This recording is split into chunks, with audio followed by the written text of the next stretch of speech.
Head coach Thomas ডুলি জাতীয় দলের দায়িত্ব নিয়েছেন, তবে এখনো দলের সাথে সাক্ষাৎ হয়নি তার। এই বিষয়ে বিস্তারিত জানতে সরাসরি চলে যেতে চাই সহকর্মী ইয়াসির আরাফাত সবুজের কাছে। সবুজ, কোচ কবে আসলে জাতীয় দলের সাথে সাক্ষাৎ করবেন এবং সামনেই ক্যাম্প আছে আমরা জানি, তো কে কে থাকছেন আসলে সেই ক্যাম্পে, বিস্তারিত জানাবেন। ডায়না, আসলে জাতীয় দলের ক্যাম্প শুরু হবে 24 তারিখ থেকে এবং এই ক্যাম্পে অংশগ্রহণ করার জন্য কিন্তু ফুটবলাররা ইতিমধ্যে বাংলাদেশে চলে এসেছে। আমি কিছুক্ষণ আগে আসলে ফাহমিদুল্লাহর সাথে কথা বলছিলাম।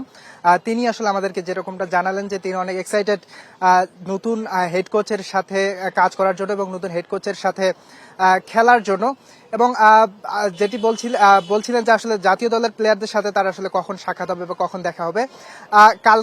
গতকালকে বিএসপি এর যে প্রোগ্রাম ছিল সেখানে কিন্তু তার ইতোমধ্যে বাংলাদেশের সবচেয়ে বড় যে সুপারস্টার হামজা চৌধুরীর সাথে তার সাক্ষাৎ হয়ে গেছে, এবং সেটা ভার্চুয়ালি। যদিও হামজা চৌধুরী তিনি বর্ষসেরা ক্রীড়াবিদ নির্বাচিত হয়েছেন এবং বর্ষসেরা ক্রীড়াবিদ নির্বাচিত হয় তাকে বিএসপি এর পক্ষ থেকে ভার্চুয়ালি সেখানে যুক্ত করা হয়েছিল, এবং সেখানে তিনি তার সাথে থমাস ডুলির একটা সাক্ষাৎও হয়ে গেছেন।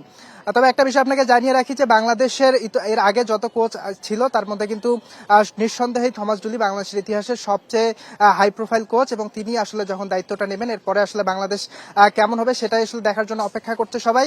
24 তারিখ থেকে ক্যাম্প শুরু হবে এবং ক্যাম্পের পরে আসলে 5 তারিখে সান মার্টিনোর বিপক্ষে ম্যাচ, সেই ম্যাচ দিয়ে আসলে থমাস ডুলি আসলে কেমন করবেন বাংলাদেশের হয়ে সেটির ইঙ্গিতটাও কিছুটা পাওয়া যাবে। এবং গতকাল আসলে ফাহাদ করিম তিনিও আসলে যেরকমটা বলেছিলেন যে